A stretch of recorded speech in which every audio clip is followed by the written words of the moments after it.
من الشیطان الرجیم بسم اللہ الرحمن الرحیم۔ اچھا، ابھی تک ہم نے آیت نمبر 69 تک کیا تھا اور اس کو ہم نے کافی ڈیٹیل سے ڈسکس کیا تھا کہ جب یوسف علیہ السلام اور بنیامین جو ان کے سگے بھائی تھے ان کا ری یونین ہوا تو کس طرح انہوں نے ان کو ویلکم کیا، ان کو ایک خاص مہمان خانے میں ٹھہرایا اور ان سے تعارف کرایا اپنا بھی، اور ساتھ ان کو یہ کہا فَلَا تَبْتَئِسْ بِمَا كَانُوا يَعْمَلُونَ، جس کو ہم نے کافی اچھے سے ڈسکس کیا تھا کہ تبتئس کا کیا مطلب تھا، یعنی تم مزریبل فیل نہ کرو، تم غمگین نہ ہو جاؤ، تم پریشان نہ ہو اس بات پر جو یہ لوگ کر رہے ہیں، ان کے کاموں پر تمہیں پریشان ہونے کی ضرورت نہیں ہے۔ اور اس میں ہم نے پڑھا تھا کہ کچھ لوگ بالکل چٹان کی طرح ہوں گے کہ اگر آپ ان سے ٹکرائیں گے تو پھر اپنا ہی سر پھوڑیں گے، یعنی کچھ ایسی سچویشنز ہوں گی، کچھ ایسے لوگ ہوں گے زندگی میں، ٹھیک ہے، جو کہ چینج نہیں ہوں گے۔ آپ اگر اپنی ساری انرجیز ان کو چینج کرنے میں لگا رہے ہیں نا تو پھر آپ غلطی پر ہیں۔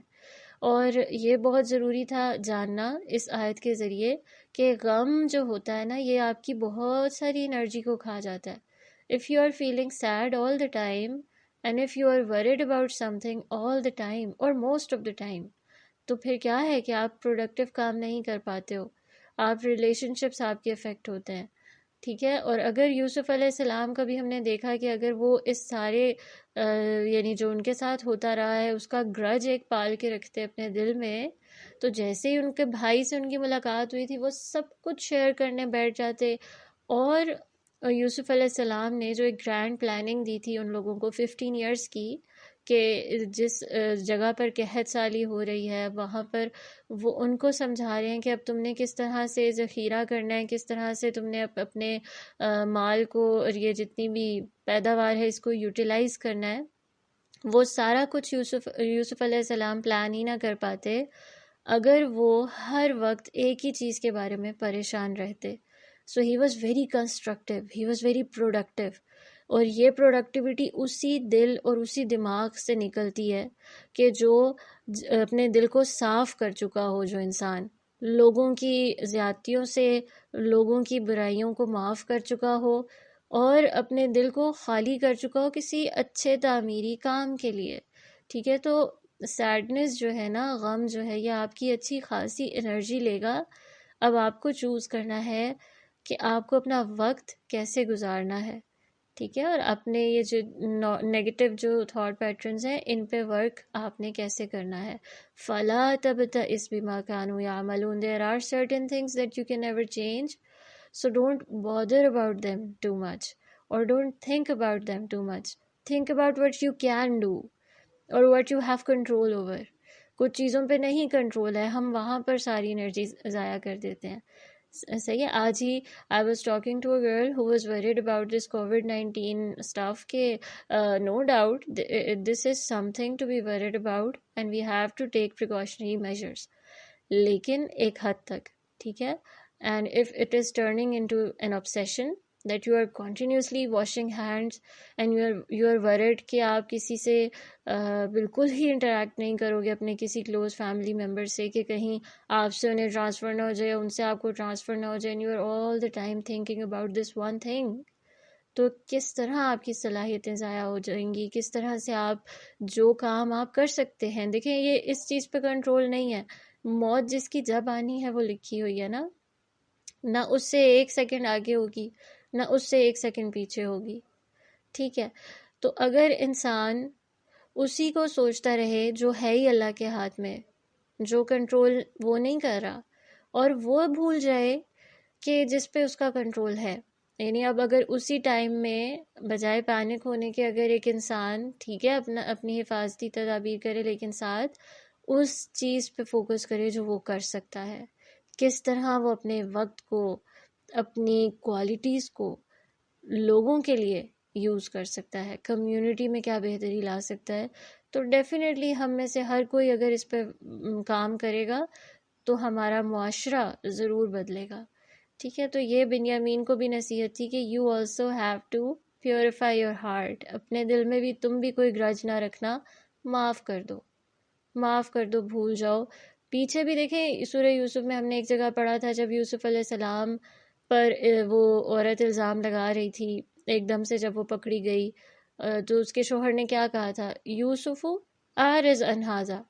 ان سے اعراض برتو، ignore them. I know that you are right and they are wrong and she is the one who is plotting against you and she is lying. I know that. لیکن تم اگنور کر دو، اور وہ چیز اگنور کرنے والی ہے، یعنی آپ پر الزام لگ رہا ہے، جھوٹا الزام لگ رہا ہے، آپ کے کیریکٹر کو اچھالا جا رہا ہے، اور ایک ایسا انسان جو اللہ کا نبی بننے جا رہا تھا اور جس سے پاک کیریکٹر کسی کا نہیں تھا اس ٹائم پر، اس کو وہ چیز کیسے برداشت ہو گئی؟ لیکن اس ٹائم پہ برداشت کرنی تھی۔ تو ہم یہ بھول جاتے ہیں، ہم یہ سبق جو ہے نا یہ بار بار بھول جاتے ہیں کہ کوئی ہمیں غلط کہہ رہا ہو، کوئی ہم سے مس بیہیو کر رہا ہو، یا ہم کسی ایسی سچویشن میں ہیں جہاں پر ہمارے صبر کو آزمایا جا رہا ہو، وی جسٹ برسٹ آؤٹ، ہم بول دیتے ہیں ایسی چیزیں جس کو بعد میں ہم ریگریٹ کرتے ہیں، ہم ایسا بیہیو کر جاتے ہیں جو کہ بعد میں ہم سوچتے ہیں ہمیں نہیں کرنا چاہیے تھا۔ ہم محسن ہونے کے بارے میں پڑھتے ہیں قرآن میں، یوسف علیہ السلام واز اے محسن، ان کو بادشاہ بھی یہی کہہ رہا ہے، ان کو ان کے قید خانے کے ساتھی بھی یہی کہہ رہے ہیں، ہم آپ کو محسن دیکھتے ہیں، اور ہم ان سے سبق بھی یہی لے رہے ہیں کہ اتنے عرصے کے بعد ان بھائیوں نے جنہوں نے ان پہ اتنی زیادتیاں کی تھیں، جن کی وجہ سے وہ ساری زندگی روتے رہے، سفر کرتے رہے، ان بھائیوں سے جب ملاقات ہوئی ہے تو he was very kind to them, اور ان کے ساتھ اتنے اچھے سے خیر خواہی سے معاملہ کیا۔ تو محسن کون ہوتا ہے؟ کہ آپ کے ساتھ بے شک غلط بھی ہو رہا ہو، آپ اس کے لیول پر نہیں آ رہے، آپ اپنی اعلیٰ ظرفی کے ساتھ معاملہ کر رہے ہیں، ٹھیک ہے، اور آپ اچھے اخلاق ہی کے ساتھ پیش آ رہے ہیں۔ تو ہم یہ سبق بار بار بھول جاتے ہوتے ہیں،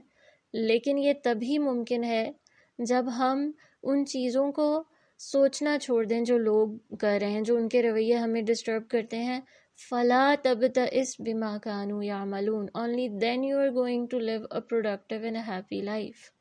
اللہ ہمیں اس کی توفیق دے۔ آگے اللہ تعالیٰ فرماتے ہیں فَلَمَّا جَهَّزَهُم بِجَهَازِهِمْ جَعَلَ السِّقَایَةَ فِي رَحْلِ أَخِیهِ ثُمَّ أَذَّنَ مُؤَذِّنٌ أَیَّتُهَا الْعِیرُ إِنَّکُمْ لَسَارِقُونَ۔ فلما جہزہم بجہازہم، پھر جب یوسف نے ان کا سامان تیار کرا دیا، پیچھے بھی ہم نے پڑھا جب یوسف علیہ السلام نے بھائیوں کا سامان تیار کیا تھا پہلی دفعہ، اس کے لیے بھی ہم نے پڑھا تھا جہزہم بجہازہم، پراپرلی، یعنی ایک ایک چیز کو اپنی جگہ پر رکھ کر اس کو ان کے اونٹوں یا جو ان کی سواری تھی اس پر لاد دیا گیا۔ جعل السقایۃ، یہاں پر انہوں نے کیا کیا سامان کو تیار کرتے ہوئے، کہ ایک جعلا یعنی رکھ دیا، سقایت پانی پینے کا پیالہ، فی رحل اخیہ اپنے بھائی کے سامان میں، اور وہ کون سا بھائی؟ بنیامین کی بات ہو رہی ہے، یعنی ان کا سگا بھائی۔ اچھا، اب کچھ سکولرز یہاں پر کہتے ہیں، کچھ تفاسیر میں آتا ہے کہ یہ سوچی سمجھی پلاننگ نہیں تھی، یعنی یوسف علیہ السلام نے اپنی طرف سے ایک سرپرائز گفٹ دیا تھا کہ یہ بعد میں جا کر اپنا سامان کھولیں گے تو ان کو یہ نظر آئے گا and he is going to be happy. یعنی بنیامین کے سامان میں اگر میں اپنی پینے کا پیالہ، جو کہ کہا جاتا ہے کچھ روایات میں کہ سونے کا تھا، کچھ جگہ پہ آتا ہے چاندی کا تھا، اور کچھ جگہ پہ آتا ہے کہ یعنی سقایہ جو ہے، دیکھیں ساقی کون ہوتا ہے؟ پینے والا، ٹھیک ہے، تو سقایہ یعنی کوئی بھی ایسا برتن جس میں پانی پیا جائے، تو وہ پانی کے لیے بھی یوز ہوتا تھا، یعنی پانی پینے کے لیے بھی یوز ہوتا تھا، اور میجرنگ کپ بھی تھا، اس سے غلہ ناپا جاتا تھا، ایک طرح سے کہہ لیں ایک پیمانہ بھی تھا۔ تو انہوں نے ان کو وہ گفٹ کر دیا، کچھ اسکالرس تو یہ کہتے ہیں، اور پھر بعد میں آگے جب ہم پڑھیں گے کہ وہ پیالہ جو تھا جب بنیامین کے اس سے نکلا تو دراصل اصل میں سارے جتنے بھی لوگ تھے وہاں پر ایک دم سے اعلان کرنے لگ گئے کہ تم چور ہو، یعنی ایتھا العیر، اے عیر یعنی اے قافلے والو تم چور ہو۔ کسی ایک اذان دینے والے نے یعنی آواز لگانے والے نے یہ بات کہی کہ انکم لسارقون، بے شک تم چور ہو، تو وہ اس لیے کہی کہ بادشاہ کا پیالہ جو تھا وہ بھی ایٹ دا سیم ٹائم گم ہو گیا تھا، اور یہ اللہ ہی کی طرف سے ہوئی تھی یہ چیز کہ اس کا پیالہ بھی گم ہو گیا تھا، اور لوگوں نے وہ تلاش کرنا جب شروع کیا تو اس قافلے کو انہوں نے روکا، اور اس طرح سے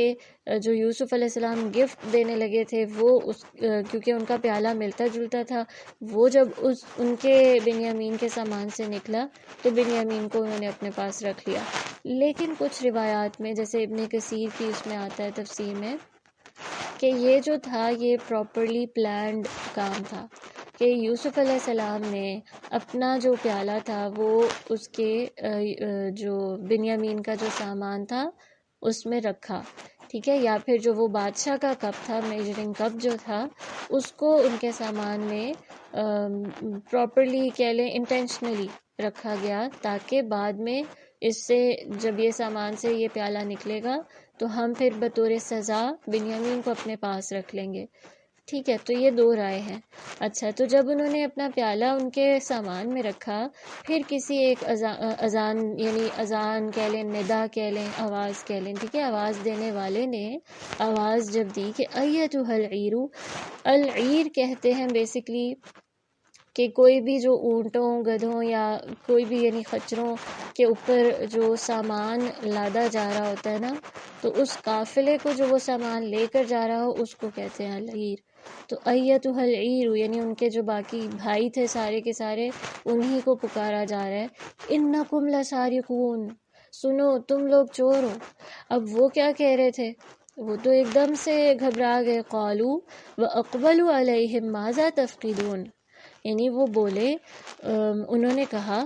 کہ تم کیا چیز گم پاتے ہو؟ تفقدو، فقدہ کہتے ہیں کسی چیز کو لوز کر دینا، کسی چیز کو گما دینا، یعنی کیا ایسی چیز ہے جو تمہیں نہیں مل رہی اور تم ہم پر اتنا بڑا الزام لگا رہے ہو۔ وہ اب آپ ان کی سوچیں نا، ان کو اپنی جگہ پر رکھ کر کہ بالکل کوئی اویئر نہیں ہے کہ ایسا بھی کچھ ہو سکتا ہے۔ وہ آرام سے اپنا سامان جیسے پہلے لے کے گئے تھے، جب سامان تیار ہوا وہ واپس لے گئے، ان کو لگا بس اسی طرح اب ہمارا سامان تیار ہو رہا ہے، اب ہم واپس جا رہے ہیں۔ ایک دم سے ان کو آواز آئی اور کوئی ان پر الزام لگانے لگ گئے کہ تم نے چوری کی ہے، ٹھیک ہے۔ تو ان کو کتنی ایک دم سے گھبراہٹ ہوئی ہوگی اور حیرت ہوئی ہوگی کہ یہ کیسے ہو سکتا ہے، ایسا کیا ان کا گم گیا ہے کہ جو یہ ہم پر الزام لگا رہے ہیں۔ قالوا نفقد صواع الملک ولمن جاء به حمل بعیر وانا به زعیم، انہوں نے کہا ہم بادشاہ کا پیالہ گم پاتے ہیں، نفقد ہم گم پاتے ہیں، صواع الملکی بادشاہ کا پیالہ، اور صواع کہتے ہیں میجرنگ کپ کو، ٹھیک ہے، جس سے ناپا جاتا ہے کوئی بھی چیز، اور یہاں پر آ رہا تھا کہ باقاعدہ اس سے بادشاہ اپنا غلہ ناپتا تھا، یا کوئی قیمتی جو سامان ہوتا تھا اس کو ناپا جاتا تھا، ٹھیک ہے۔ اور جو وہ رائے تھی نا کہ انہوں نے اپنے بھائی کے سامان میں ایک پانی پینے کا برتن رکھا تھا، اور نکلا کیا تھا، یعنی بیسکلی گما کیا تھا بادشاہ کا صواع، وہ پانی پینے کا برتن بھی بیسکلی میجرنگ کپ کی طرح یوز ہوتا تھا، لیکن اصل میں وہ جو چیز تھی نا بادشاہ کی جو گمی تھی وہ میجرنگ کپ ہی تھا، وہ صواع تھا، اور صواع جو ہے وہ مذکر ہے اور سقایا مؤنث ہے۔ تو اس رائے سے یہ بات ثابت ہوتی ہے، یہ جو یہاں الفاظ میں چینج آ رہا ہے نا، کہ گما بادشاہ کا وہ تھا میجرنگ کپ، لیکن یوسف علیہ السلام نے پانی پینا کا پیالہ اندر ڈالا تھا، مگر اتفاق سے چونکہ وہ سملر تھے اور کام بھی ان کا ایک تھا، تو وہ اس وجہ سے بنیامین پکڑے گئے، ٹھیک ہے۔ تو یہاں پر کیا بات ہو رہی ہے، نفقد صواع الملکی، یعنی ہم اپنے بادشاہ کا پیالہ گم پاتے ہیں۔ اسی ٹائم بادشاہ نے بھی کہا ہوگا کہ وہ مجھے نہیں مل رہا، اس لیے وہ جا کر ڈھونڈ کر آؤ۔ وَلِمَنْ جَاءَ بِهِ حِمْلُ بَعِيرٍ، اور جو شخص اس کو لے کر آئے گا، حِمْلُ بَعِيرٍ اس کے لیے ایک اونٹ بھر غلہ ہے، یعنی حمل بعیر، عیر وہی بات ہو گئی، اونٹ سے نکلا ہے نا، یعنی کہ ایسا ایک غلہ ہوگا کہ جو ایک اونٹ پر لادا جا سکے، اتنا زیادہ اس کو ایک طرح سے سامان ملے گا۔ وہ کہتے ہیں نا کہ جب بھی کوئی بھی یعنی چور کوئی چیز چوری ہوئی ہوتی ہے، اس کو اگر آپ لے آؤ گے تو آپ کے لیے اتنا اتنا انعام ہے، ٹھیک ہے۔ تو اس طرح انہوں نے ایک طرح سے ان کو بتا دیا کہ یہ انعام ملے گا اس شخص کو جو یہ چیز لے کر آئے گا، تو اس وجہ سے اگر تمہارے پاس ہے تو تم لوگ فوراً بتا دو۔ اچھا، وَأَنَا بِهِ زَعِيمٌ، اور میں اس کا ضامن ہوں، یعنی یہ کون کہہ رہے تھے؟ یہ یوسف علیہ السلام کہہ رہے تھے کہ میں خود اس چیز کا ضامن ہوں، میں خود اس چیز کا گواہ ہوں کہ یہ تو ملے گا ہی ملے گا، اور ان سب کو پتہ تھا کہ یوسف علیہ السلام جھوٹے نہیں ہیں، جتنی اچھائی نیکی انہوں نے ہمارے ساتھ کی ہے ڈیفینیٹلی یہ اپنے وعدے کا پاس رکھیں گے۔ اچھا پھر بھی انہوں نے کیا کہا؟ قالوا تاللہ لقد علمتم ما جئنا لنفسد فی الارض وما کننا سارقین، وہ بولے اللہ کی قسم، لقد علمتم ما جئنا لنفسد فی الارض، تمہیں علم ہے کہ ہم اس ملک میں فساد کرنے نہیں آئے، وما کننا سارقین، اور نہ ہی ہم چور ہیں۔ اب یہ انہوں نے کیوں کہا کہ آپ کو علم ہے نا؟ اب ان کو کیسے علم تھا کہ دیکھیں پہلی دفعہ بھی تو ہم آئے ہیں، ہم نے سارا سامان آپ سے لیا ہے، ہم نے بالکل ایک فیئر ٹرانزیکشن کی ہے، کوئی بھی اس میں ہم نے ہیر پھیر نہیں کی، تو ہم کیسے چوری کر سکتے ہیں؟ آپ کو تو اچھی طرح سے اب ہمارے سے معاملہ کر کے ہمارے اخلاق کا، ہمارے کردار کا پتہ چل گیا ہوگا۔ وہ اللہ کی قسم کھا کے کہہ رہے ہیں۔ اچھا، اور ایک بڑی ہی انٹرسٹنگ سی بات ہے، یعقوب علیہ السلام نے کیا کہا تھا جاتے ہوئے؟ کہ جدا جدا دروازوں سے داخل ہونا تاکہ کوئی تم پر آواز نہ اٹھا سکے یا تمہیں اس طرح سے روک نہ لے، تمہیں کوئی نقصان نہ پہنچائے۔ پھر بھی ان کو روکا گیا تھا کہ نہیں، اور ان پر آواز لگائی گئی تھی کہ نہیں۔ تو اس سے بھی بات پتہ چلتی ہے کہ ہم جتنی بھی تدابیر اختیار کر لیتے ہیں نا، الٹیمیٹلی جب اگر لکھا ہے کچھ اللہ نے، وہ آپ کو مل کے رہنا ہوتا ہے۔ تدبیر ہمیشہ حاوی ہوتی ہے تدبیر پر۔ تو اچھا پھر کیا تھا کہ انہوں نے جب اس طرح سے دعویٰ کیا کہ ہم نے تو کچھ نہیں کیا، اور واقعی انہوں نے کچھ بھی نہیں کیا تھا، قالوا فما جزاؤہ ان کنتم کاذبین، وہ بولے اس کی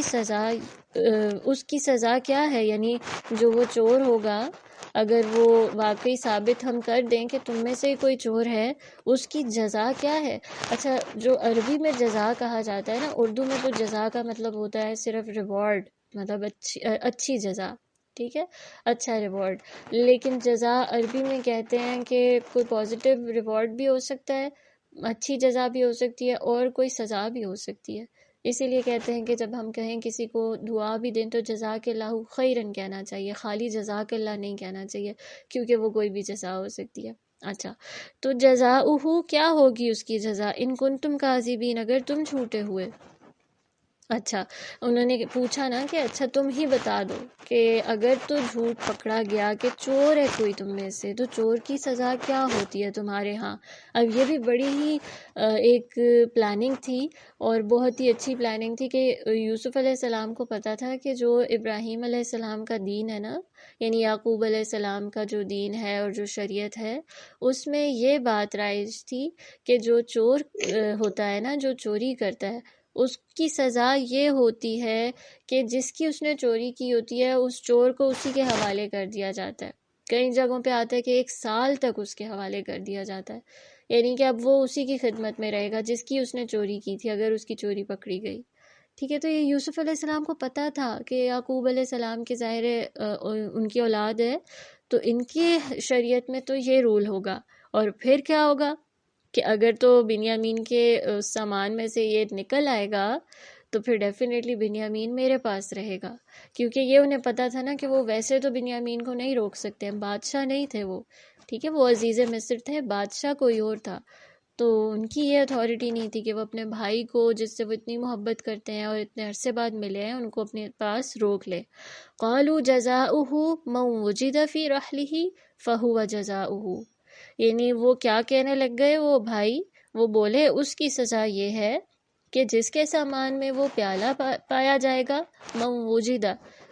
یعنی پایا جائے گا، فی رحلہ جس کے سامان میں، فہو جزاؤہ وہی شخص اس کا بدلہ ہے، اس چوری کا بدلہ وہی شخص ہو جائے گا کہ اسی شخص کو پھر اس کے سپرد کر دیا جائے گا بادشاہ کے۔ کذالک نجزی الظالمین، ہم ظالموں کو یہی سزا دیتے ہیں۔ یعنی کہ بھائی بتا رہے ہیں کہ ہماری شریعت میں جو ظالم ہوتا ہے، یعنی جو چوری کرتا ہے، یہاں پر باقاعدہ چوری کے لیے یوز ہو رہا ہے یہ ظلم، یعنی جو چوری کرے گا اس کی سزا یہ ہوتی ہے کہ وہ پھر آپ کے حوالے کر دیا جائے گا۔ اچھا، فَبَدَأَ بِأَوْعِيَتِهِمْ قَبْلَ وِعَاءِ أَخِيهِ ثُمَّ اسْتَخْرَجَهَا مِنْ وِعَاءِ أَخِيهِ، كذلك كدنا ليوسف ما كان ليأخذ أخاه في دين الملك إلا أن يشاء الله نرفع درجات من نشاء وفوق كل ذي علم علیم۔ چنانچہ یوسف اپنے بھائی کے بورے سے پہلے، یعنی ان کے سامان سے پہلے، ان کے بوروں کی یعنی ان کے سامان کی تلاشی لینے لگ گئے۔ کن کے سامان کی؟ ان کے بھائیوں کی۔ اور یہ آتا ہے تفاسیر میں کہ ایک طرح سے یہ ان کی یہ بھی پلاننگ تھی کہ اگر وہ ڈائریکٹلی اپنے بھائی کے اس سے شروع کرتے نا سامان سے، تو ان کو شک ہو جانا تھا کہ یہ تو سوچی سمجھی سازش لگ رہی ہے کہ جان بوجھ کے بنیامین کے سامان میں رکھا گیا۔ لیکن انہوں نے کیا کیا کہ پہلے اب ان سارے جتنے ان کے بھائی تھے ان کی تلاشی لی، ان کے سامان کو کھولا، اور ہر کوئی ڈر رہا تھا۔ ظاہری سی بات ہے، بے شک آپ وہ ہو نا کہ آپ گلٹی نہیں بھی ہوتے ہو، پھر بھی ایک طرح سے ڈر لگ رہا ہوتا ہے کہ کہیں کسی کی کوئی پلاننگ نہ ہو، سازش نہ ہو۔ اچھا، تو جب سب کی تلاشی لے لی گئی، کسی کے سامان سے وہ پیالہ نہیں نکلا، پھر اس نے اپنے بھائی کے سامان سے وہ پیالہ نکالا۔ ثم استخرجها من وعاء اخیہ، وعاء کہتے ہیں کوئی ایسی چیز جو کسی چیز کو محفوظ کرنے کے لیے یوز ہوتی ہے، یعنی کہ ان کا وہ جو سامان تھا، جو بیگ تھا جس میں سارا سامان پڑا ہوا تھا نا، اس میں سے اس پیالے کو نکال لیا گیا۔ کذالک کدنا لیوسف، اسی طرح ہم نے یوسف کے لیے تدبیر کی۔ اللہ سبحانہ تعالیٰ فرما رہے ہیں کہ یہ ساری پلاننگ جو تھی یہ تو ہم نے سجھائی تھی، یوسف کے دل میں ہم نے ڈالی تھی۔ یا اس کا ایک مطلب یہ ہے کہ اگر تو وہ کوئنسیڈنس تھا کہ وہ گفٹ دینے لگے تھے لیکن بادشاہ کا پیالہ بھی گم ہو گیا اسی ٹائم پر، یہ بھی کس کی وجہ سے ہوا؟ کس کی طرف سے ہوا؟ اللہ کی طرف سے۔ اور اس سے ہمیں کیا سبق ملتا ہے؟ کہ کبھی بھی اللہ کی ذات سے مایوس نہیں ہونا چاہیے ہے۔ ساری زندگی یوسف علیہ السلام ایک کے بعد ایک ٹیسٹ سے گزر رہے ہیں، یعنی کبھی وہ غلام ہیں، کبھی وہ قیدی ہیں، کبھی ان پہ اتنا بڑا الزام لگ رہا ہے، مگر جب اللہ نے حالات بدلے اور اللہ سبحانہ و تعالیٰ نے ان کے لیے فیوریبل کنڈیشنز لانی تھی، اب ان کو بادشاہ بنانا تھا، اب ان کو ملکیت دینی تھی، اب ان کو اپنی فیملی سے ری یونائٹ کرنا تھا، تو اللہ سبحانہ و تعالیٰ نے کیا ایک پلاننگ کی، سبحان اللہ، کیا تدبیر اختیار کی، کس طرح اس کی جو رحمت تھی وہ جوش میں آئی اور اس نے ہر ایک سے کام لیا۔ اس سارے پروسیس میں جس میں ان کو یوسف علیہ السلام کو اللہ سبحانہ تعالیٰ ایک بلند درجہ دینا چاہ رہے ہیں، اس پروسیس میں کس کو اللہ سبحانہ تعالیٰ نے یوز کیا؟ ان کے بھائیوں کو، ٹھیک ہے، ان کے جو آس پاس کے صاحبین تھے، یعنی ان کے جو انڈر کام کر رہے تھے یوسف علیہ السلام کے، ان کو، بادشاہ کو، پورے کے پورے ملک کو، ملک میں قحط سالی آ گئی، ٹھیک ہے، کہ اس کا جو سلوشن ہے وہ یوسف بتائیں گے۔ یوسف علیہ السلام کو الگ سے وہ اتنی حکمت اور تعویل سکھا رہے ہیں۔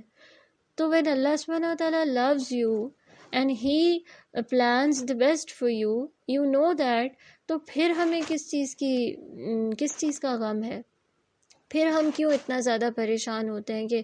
پتہ نہیں ہم کیسے ہماری زندگی گزرے گی، اور فیوچر کے بارے میں اتنا زیادہ ہم ڈر جاتے ہیں۔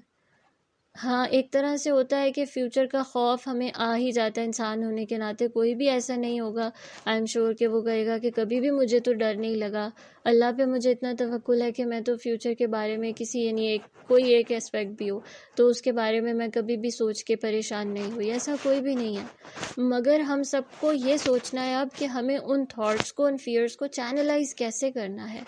کیا چیز اپنی سوچ میں لے کر آنی ہے، قرآن سے کیسے مدد حاصل کرنی ہے کہ اب ہم اپنی سوچ کو بدلیں، اب ہم اپنے اس فیئر کو نکالیں، اب ہم فیوچر کے بارے میں اللہ سبحانہ و تعالیٰ پر ایسا کامل یقین کریں کہ پھر ہم اپنے آپ کو اس غم میں ہلکان نہ کرتے رہیں کہ پھر ہم کوئی پروڈکٹیو کام یا پھر اس لیول کا کام جس کا ہمیں پتہ ہے کہ ہم کر سکتے ہیں وہ نہ کر سکیں، ٹھیک ہے۔ تو یہ چیز بہت ضروری ہے کہ اللہ کی رحمت سے کبھی مایوس نہ ہو،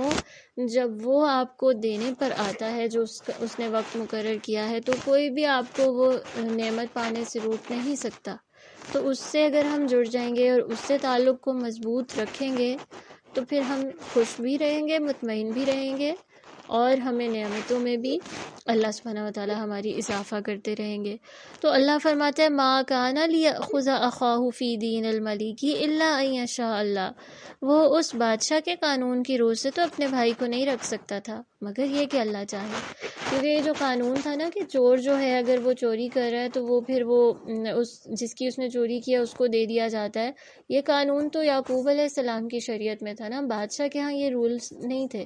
کہ اگر انہوں نے چوری کی ہے تو اب جو ہے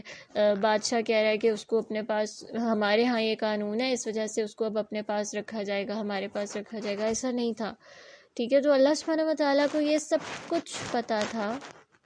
اور اللہ تعالیٰ اسی لیے کہہ رہے ہیں کہ بادشاہ کے قانون کے حوالے سے وہ ایسا کر ہی نہیں سکتے تھے یوسف علیہ السلام، تو ہم نے یہ تدبیر سجھائی تھی، اور پھر جب انہوں نے خود کہہ دیا کہ آپ اس کو رکھ لیں، یعنی یہی اس کا ازالہ ہے، ٹھیک ہے، اس جو بھی ہم نے یہ کام کیا ہے ہمارے اپنے بھائی کی طرف سے ہی ہوا ہے نا، اس سے یہ بھی بات پتہ چلتی ہے کہ آپ کے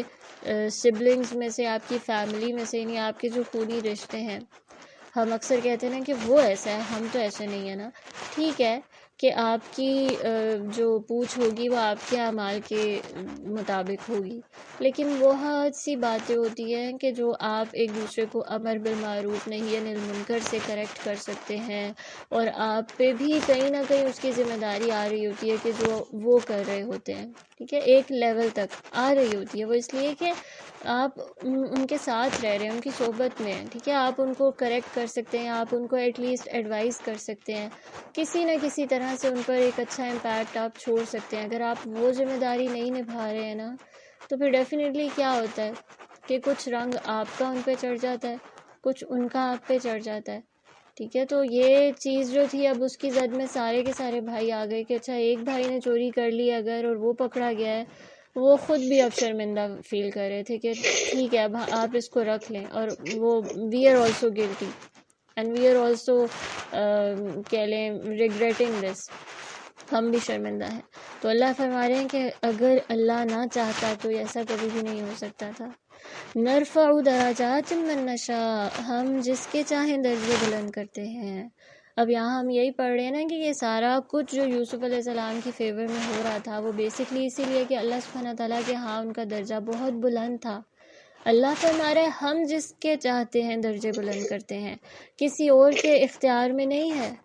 کہ وہ کسی انسان کا سٹیٹس اللہ کے ہاں بلند کرے، یا پھر جو لوگوں کے سٹینڈرڈز ہوتے ہیں، ہمارے کیا سٹینڈرڈز ہیں کسی کو جج کرنے کے، جس کے پاس اچھا گھر ہوگا، جس کے پاس اچھی گاڑی ہے، جس کی ڈگری زیادہ بڑی ہے، یا کوئی بھی ورلڈلی سٹینڈرڈ ہوتا ہے ہمارا لوگوں کو جج کرنے کے لیے، جو زیادہ پاپولر ہے، لوگوں کی آنکھوں میں زیادہ وہ ہے، فیمس ہے اگر، اور لوگ زیادہ اس کو پسند کرتے ہیں، تو ہماری بھی کہیں نہ کہیں آنکھوں میں وہی انسان زیادہ اچھا لگنے لگ جاتا ہے ہمیں بھی، یا ہماری نظروں میں بھی وہ بڑا ہو جاتا ہے۔ لیکن اللہ سبحانہ و تعالیٰ کے یہ سٹینڈرڈز نہیں ہیں، اس کے الگ درجے ہیں۔ اور آگے کیا اللہ تعالیٰ بتا رہے ہیں، وَفَوْقَ كُلِّ ذِي عِلْمٍ عَلِيمٍ، اور ہر صاحب علم کے اوپر ایک زیادہ علم والا ہے، یعنی جو شخص بھی علم رکھتا ہے نا اس کے اوپر ایک اور علم والا ضرور ہوگا، یعنی کوئی انسان اور ضرور ہوگا کہ جس کو اس سے بھی زیادہ علم ہوگا۔ تو اس سے کیا بات پتہ چلتی ہے کہ اللہ تعالیٰ کے ہاں کس کا درجہ زیادہ ہے، جو زیادہ علم والا ہے۔ یہ ہم نے پہلے بھی پڑھا تھا نا پچھلے لیکچر میں بھی کہ اللہ سبحانہ و تعالیٰ ایک جگہ اور فرماتے ہیں کہ جو ایمان لے آئے اور جنہوں نے علم حاصل کیا اللہ تعالیٰ ان کے درجات بلند کر دیتے ہیں۔ یہ سورۃ المجادلہ کی آیت نمبر 11 میں ہم نے پڑھا تھا،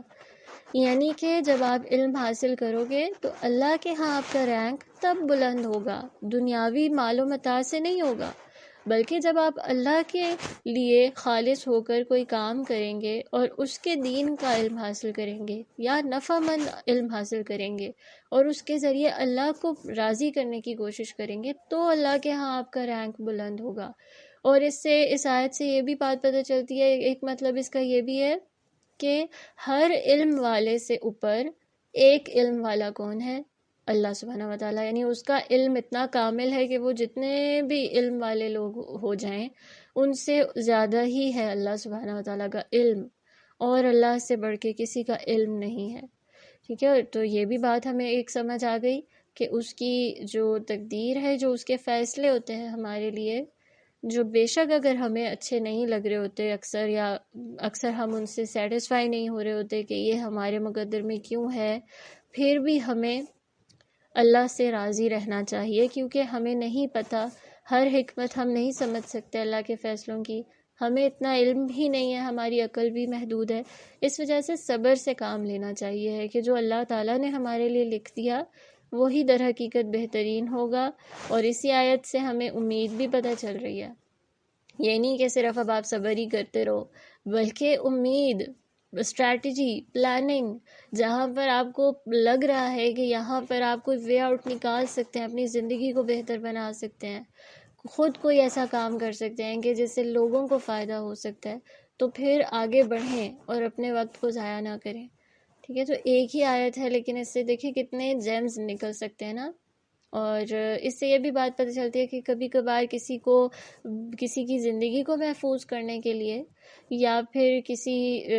اچھائی کے کاز کے لیے، ٹھیک ہے، آپ کوئی اس طرح کا ہیلہ اختیار کر سکتے ہیں جس سے کسی کو نقصان بھی نہ پہنچے،